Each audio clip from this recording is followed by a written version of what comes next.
Hello everyone, hope you all are in pink of your health. I am Akshay Sharma and in this particular video lecture we are going to discuss about Werner's theory for coordination compounds. Werner's ने theory बनाई थी coordination compound की mainly जो है structure show करने के लिए। इसके कुछ मेन पोस्टुलेट्स हैं, जिसका पहला पोस्टुलेट्स में बोला गया कि जो कोऑर्डिनेशन कंपाउंड का सेंट्रल मेटल एटम है वो दो टाइप की वैलेंसीज शो करता है, पोजेस करता है। एक प्राइमरी वैलेंसी और दूसरी होती है सेकेंडरी वैलेंसी। जो प्राइमरी वैलेंसी होती है वो आयनाइजेबल होती है और सेकेंडरी वैलेंसी आयनाइजेबल नहीं होती। और नेक्स्ट पोस्टुलेट है each element has tendency to satisfy both its primary and secondary valencies. The primary valencies are satisfied by negative ions whereas secondary valencies are satisfied either by negative ions or by neutral molecules। इसका मतलब ये हुआ कि जो primary valency है जो directly link रहती है oxidation state of metal ion, तो वो निगेटिव आयन से सेटिस्फाइड होती है। Negative ion means chloride ion, fluoride ion, इस तरीके के निगेटिव आयन्स ही होंगे हमेशा जो जुड़े रहेंगे एज पर प्राइमरी वैलेंसी। और सेकेंडरी वैलेंसी में वो जो वैलेंसी है सेटिस्फाई होती है बाय लीगेंड्स, जो मेटल से डायरेक्टली लिंक होते हैं लीगेंड्स, और वो कोऑर्डिनेशन नंबर के थ्रू भी हम जानते हैं इसको सेकेंडरी वैलेंसी को। तो लीगेंड्स जो हैं हमें पता है कि निगेटिवली चार्ज होते हैं, जैसे Cn निगेटिव हो गया, NO2 निगेटिव हो गया, और कुछ न्यूट्रल लीगेंड्स भी होते हैं जैसे H2O, NH3 एट्सेट्रा। तो ये जो लीगेंड्स की टाइप है निगेटिव चार्ज वाली या फिर न्यूट्रल टाइप वाली, उसी से हमने यहाँ पोस्टुलेट बनाया कि जो सेकेंडरी वैलेंसी है वो सेटिस्फाई होती है बाय नेगेटिव आयंस या फिर न्यूट्रल आयंस। और ये पर्टिकुलर डायग्राम है PtNH3 4 पॉजिटिव आयन का। यहाँ पर क्या है, प्लेटिनम जो है सेंट्रल मेटल आयन है और 6 NH3 आयन से लिगेंड से डायरेक्टली अटैच्ड है। तो जो NH3 हैं 6 मॉलिक्यूल्स हैं, तो ये तो हुई secondary valency for the platinum ion. और जो 4 पॉजिटिव चार्ज है इस कोऑर्डिनेशन स्फीयर के ऊपर, वो क्या है, प्राइमरी वैलेंसी है फॉर प्लेटिनम आयन। और जो प्राइमरी वैलेंसी है वो आयनाइजेबल होती है और जो कोऑर्डिनेशन नंबर वाली सेकेंडरी वैलेंसी है वो नॉन आयनाइजेबल वैलेंसी होती है। वर्नर्स थ्योरी का जो मेन ऑब्जेक्टिव है वो होता है टाइप ऑफ कॉम्प्लेक्स का स्ट्रक्चर शो करना। उसके लिए हम समझते हैं पहले cobalt 3 amine type of complexes, यानी कि कोबाल्ट जब +3 ऑक्सीडेशन स्टेट रखेगा और एमीन्स लीगेंड जुड़े हुए होंगे, उसके अलावा कोई भी निगेटिवली चार्ज्ड लीगेंड या फिर आयन उसे जुड़ा हुआ हो सकता है, तो उस तरह के कंपाउंड्स की स्ट्रक्चर, जिसमें पहला है ल्यूटियो cobaltic chloride having molecular formula COCl3.6NH3। यहाँ पर CO कोबाल्ट मेटल आयन है, 3 क्लोराइड हैं और 6 NH3 यानी एमीन्स के मोलिक्यूल हैं। तो फिजिकल स्टेट में देखा गया कि ये जो कंपाउंड है ये ऑरेंज येलो कलर का क्रिस्टलाइन कंपाउंड होगा। और अब हमें ये पता करना है कि कोबाल्ट से डायरेक्टली लिंक्ड कौन है, क्लोराइड डायरेक्टली लिंक्ड है या फिर NH3, मीन्स NH3 लीगेंड्स कितने हैं या क्लोराइड लीगेंड्स कितने हैं as per the cobalt ion. तो उसके लिए हम क्या करते हैं, सिल्वर नाइट्रेट AgNO3 के साथ रिएक्शन करवाते हैं इस मोलिकुलर कंपाउंड की। तो इसमें क्या पता लगाया गया कि 3 मॉलिक्यूल बने हैं AgCl के। कब, जब सिल्वर नाइट्रेट ने रिएक्ट करा इस मॉलिक्यूल से तो हमें 3 मॉलिक्यूल मिले एज प्रेसिपिटेट ऑफ AgCl। तो इससे हमें क्या क्लियर हुआ, जो 3 क्लोराइड हैं इस मॉलिक्यूल के अंदर वो आउटसाइड द कोऑर्डिनेशन स्फीयर हैं, ना कि डायरेक्टली लिंक्ड हैं टू द कोबाल्ट आयन। इसके अलावा जब हम एडिशनल रिएक्शन करवा लेते हैं, इसको बोलते हैं एसिड हाइड्रोलाइजेशन। COCl3.6NH3 के 2 मॉलिक्यूल आपस में ही एडिशनल प्रोडक्ट बनाते हैं, क्या, CO2SO4 इस तरह के जो मॉलिक्यूल बने, इसमें क्या पता चला, 12 NH3 के मॉलिक्यूल बने हैं। एक पर्टिकुलर कंपाउंड के जो कॉम्प्लेक्स कंपाउंड था उसमें कितने NH3 थे, 6 NH3, और ये कितने हो गए अब 12। तो इसका क्या मतलब हुआ, डबल हो गए, 6 और 6 दोनों अलग अलग मॉलिक्यूल्स के NH3 आपस में ऐड हो गए हैं। तो इसका क्या मतलब है कि NH3 जो है कोई भी कोऑर्डिनेशन स्फीयर से बाहर नहीं है, वो सब 6 के 6 डायरेक्टली लिंक्ड हैं to the cobalt atom. So we can say cobalt has 6 coordination number and all the 6 valencies are satisfied by amine that is NH3। और कंडक्टिविटी जब टेस्ट किया गया तो कंडक्टिविटी टेस्ट से हमें पता लगाया गया कि इस पर्टिकुलर मॉलिक्यूल के कॉम्प्लेक्स के 4 आयंस निकले। 4 आयन्स किस तरह से निकलेंगे? अगर क्लोराइड आयन जो हमने AgCl के फॉर्म में रिएक्शन करवाई, उसमें क्या हुआ, 3 AgCl के मोलिक्यूल बने, यानी कि जो 3 क्लोराइड हैं वो आयन के फॉर्म में होंगे और फोर्थ जो होगा वो कोऑर्डिनेशन स्फीयर वाला आयन होगा, जिसका फॉर्मूला रहा होगा CONH3 6। तो इस तरह से 4 आयन्स बनते हैं इस पर्टिकुलर कॉम्प्लेक्स कंपाउंड के। और इन सब इंफॉर्मेशन के थ्रू स्ट्रक्चर बनाई गई, जिसके अंदर कोबाल्ट सेंट्रल मेटल एटम है और डॉटेड लाइन से शो किया गया है NH3 की बॉन्डिंग, यानी कि सेकेंडरी वैलेंसी। और जो प्राइमरी वैलेंसी है, जो कि क्लोराइड आयन से नेगेटिव आयन है उससे सेटिस्फाइड की गई, वो दिखाई गई है डार्क लाइन से, सॉलिड लाइन से। तो ये है particular formula ल्यूटियो cobaltic chloride having molecular formula of CONH3 6 square bracket close Cl3। तो यहाँ पर हमने ये समझा कि जो भी प्राइमरी वैलेंसी शो करते हैं कंपाउंड, उनके आयन्स वो कोऑर्डिनेशन स्फीयर के बाहर लिखे जाते हैं, और जो सेकेंडरी वैलेंसी सेटिस्फाई करते हैं वो कोऑर्डिनेशन स्फीयर के अंदर लिखे जाते हैं। ऐसे ही अदर एग्जांपल है roseo cobaltic chloride having molecular formula COCl3.5NH3.H2O। इस मोलिक्यूल में कोबाल्ट सेंट्रल एटम के अलावा Cl नेगेटिव, NH3 और H2O 3 तरह के आयन्स हैं। NH3 और H2O तो न्यूट्रल हैं और Cl एक नेगेटिवली चार्ज्ड आयन है।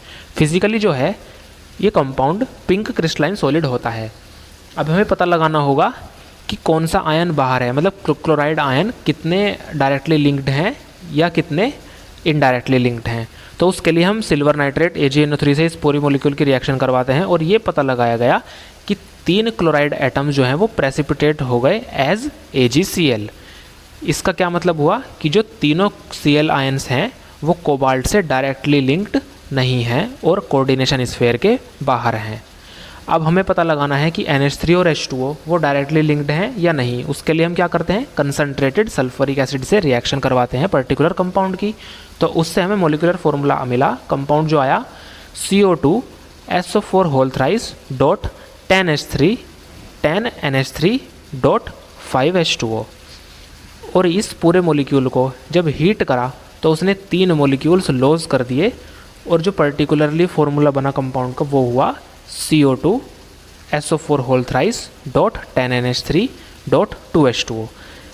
जो पर्टिकुलर हमारा रोजियो कोबाल्टिक क्लोराइड का मोलिकुलर फार्मूला है, उससे अगर हम इसको कंपेयर करें तो 5NH3 से 10NH3 हो गए, और 1H2O मोलिक्यूल के 2 डबल हो गए, यानी कि एक तरह से। तो इसका क्या मतलब हुआ, यहाँ एक पर्टिकुलर एडिशन रिएक्शन हो गई। इसका ये मतलब हुआ 5NH3 वो भी कोबाल्ट से डायरेक्टली लिंक्ड हैं, और एक H2O जो दे रखा है फॉर्मूले में वो भी डायरेक्टली लिंक्ड है।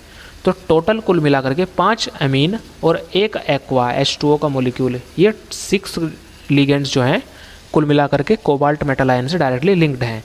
तो इसीलिए यहाँ पर कोबाल्ट की जो सेकेंडरी वैलेंसी हुई वो 6 हो जाएगी।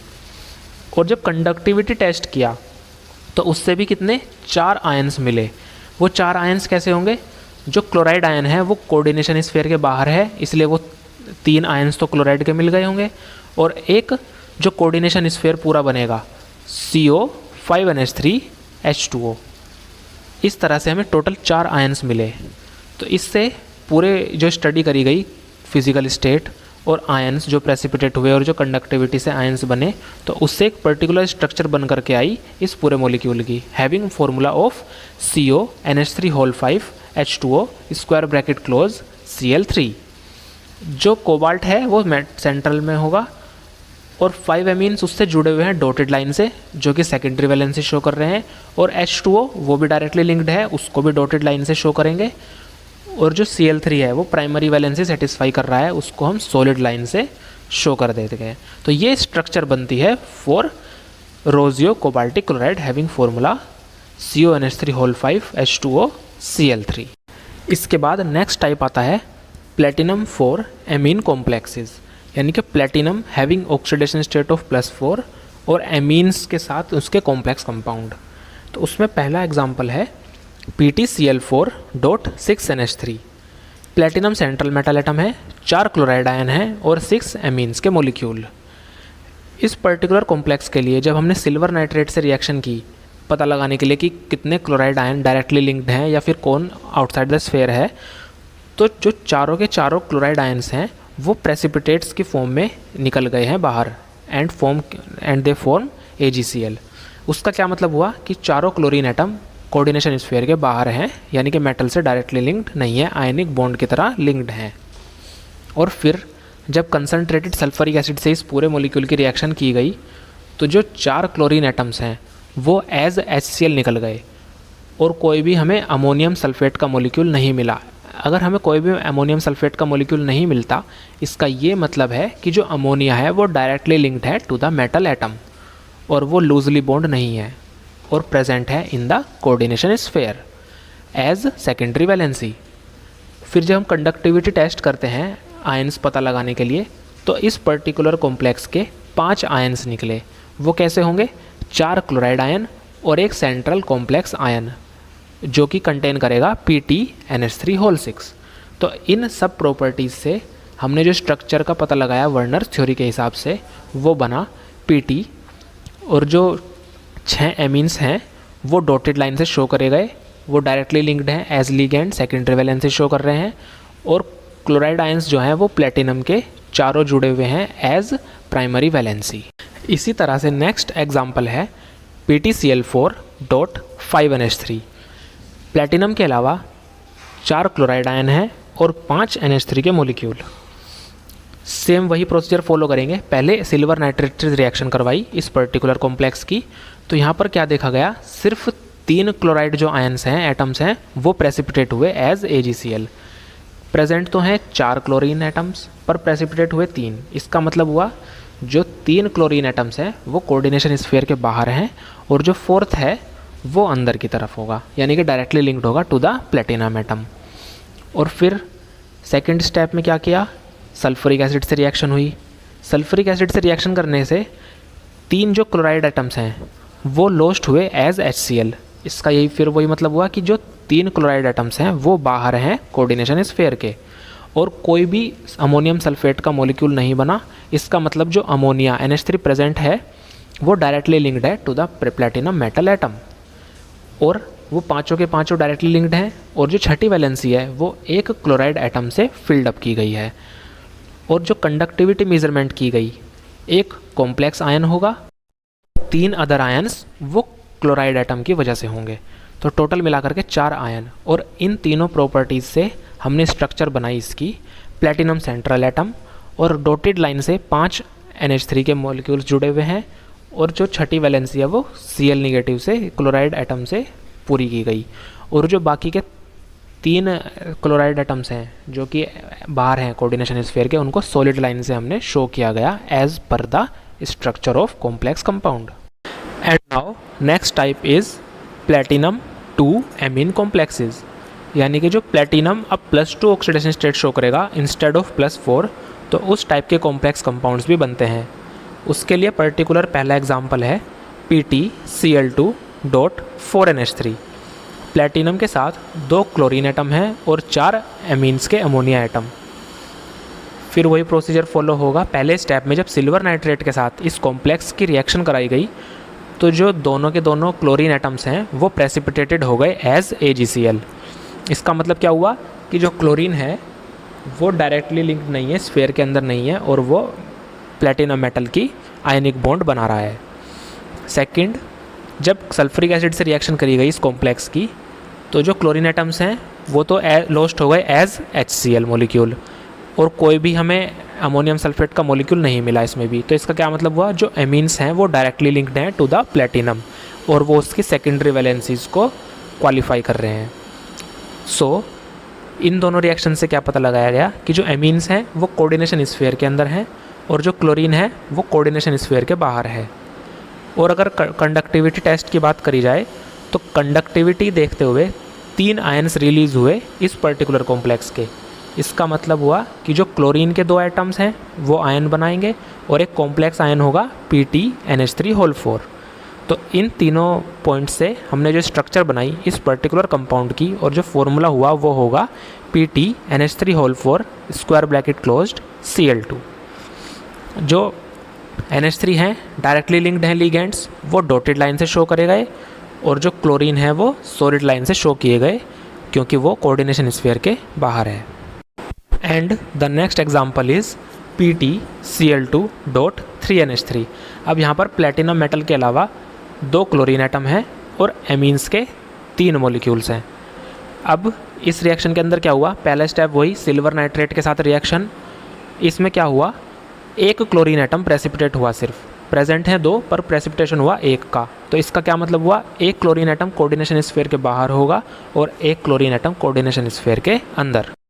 और सेकंड स्टेप में जब सल्फ्यूरिक एसिड के साथ इस कॉम्प्लेक्स कंपाउंड की रिएक्शन कराई गई तो 1 क्लोरीन एटम तो HCl की फॉर्म में निकल गया, पर हमें इसके अलावा अमोनियम सल्फेट का कोई भी मॉलिक्यूल नहीं मिला। इसका क्या मतलब हुआ कि जो 3 NH3 प्रेजेंट हैं अमोनिया के मॉलिक्यूल्स, वो प्लेटिनम से डायरेक्टली लिंक्ड हैं। ठीक है, तो यहाँ पर क्या हुआ, 3 अमोनिया डायरेक्टली लिंक्ड हैं और फोर्थ जो बॉन्ड है प्लेटिनम के साथ वो बना रहा है 1 क्लोरीन एटम जो HCl की फॉर्म में नहीं निकला। तो कोऑर्डिनेशन स्फीयर के अंदर कौन कौन है, प्लेटिनम मेटल एटम है, NH3 के 3 मॉलिक्यूल हैं और 1 क्लोरीन एटम है। कंडक्शन, जब हमने कंडक्टिविटी टेस्ट किया इस कंपाउंड के लिए तो उसके अंदर 2 आयन निकले, 2 आयन की कंडक्टिविटी हुई। तो वो कौन कौन से आयन होंगे, एक तो क्लोराइड आयन Cl नेगेटिव और दूसरा होगा कॉम्प्लेक्स आयन PtNH3 इन तीनों प्रॉपर्टीज़ से हम क्या स्ट्रक्चर निकाल सकते हैं as per the Werner's theory. वो ये स्ट्रक्चर होगी, प्लेटिनम सेंट्रल एटम, NH3 जो हैं तीनों वो डॉटेड लाइन से शो किए गए हैं, लिगेंड बॉन्ड बना रहे हैं सेकेंडरी वैलेंसी के लिए। और जो क्लोराइड है, एक क्लोराइड एटम जो है वो डॉटेड लाइन से शो किया गया है जो कि डायरेक्टली लिंक्ड है टू द प्लेटिनम। और एक क्लोराइड आयन जो कि सॉलिड लाइन से शो किया गया है वो कोऑर्डिनेशन स्फीयर के बाहर है, जो आयनाइजेबल है और प्राइमरी वैलेंसी शो कर रहा है। तो ये स्ट्रक्चर है PtNH3 square bracket closed end Cl। सो इन सब कॉम्प्लेक्स कंपाउंड्स की जो पर्टिकुलर स्ट्रक्चर समझने से हमें 1-2 चीज़ अंडरस्टैंड करनी चाहिए कि पहली ये होगी कि जो भी आयंस न्यूट्रल या फिर नेगेटिव कोऑर्डिनेशन स्फीयर के अंदर होंगे तो वो तो अलग अलग नहीं ब्रेक हो सकते, पर जो कोऑर्डिनेशन स्फीयर के बाहर की तरफ लिखे हुए होंगे वो आयनाइजेबल है और वो ही प्राइमरी वैलेंसी शो करते हैं for the central metal atom. और जो लिगेंड्स जुड़े हुए होते हैं इस कोऑर्डिनेशन स्फीयर के अंदर वाले, वो सेकेंडरी वैलेंसी या फिर कोऑर्डिनेशन नंबर सेटिस्फाई करते हैं सेंट्रल एटम के लिए। तो आई होप आपको ये सब क्लियर हुआ होगा। ये वर्नर्स थ्योरी जो है वो स्ट्रक्चर ऑफ कॉम्प्लेक्स कंपाउंड के लिए इस तरह से यूज़ की जाती है ताकि हमें पता लग सके कि कौन सा जो ग्रुप ऑफ एटम है जो डायरेक्टली लिंक्ड है मेटल एटम से, या फिर कौन सा कोऑर्डिनेशन स्फीयर के बाहर होगा और प्राइमरी वैलेंसी सेटिस्फाई कर रहा होगा। सो आई होप आपको ये सब क्लियर हुआ होगा। That's it for now. Meet you in the next video. Till then, all the best.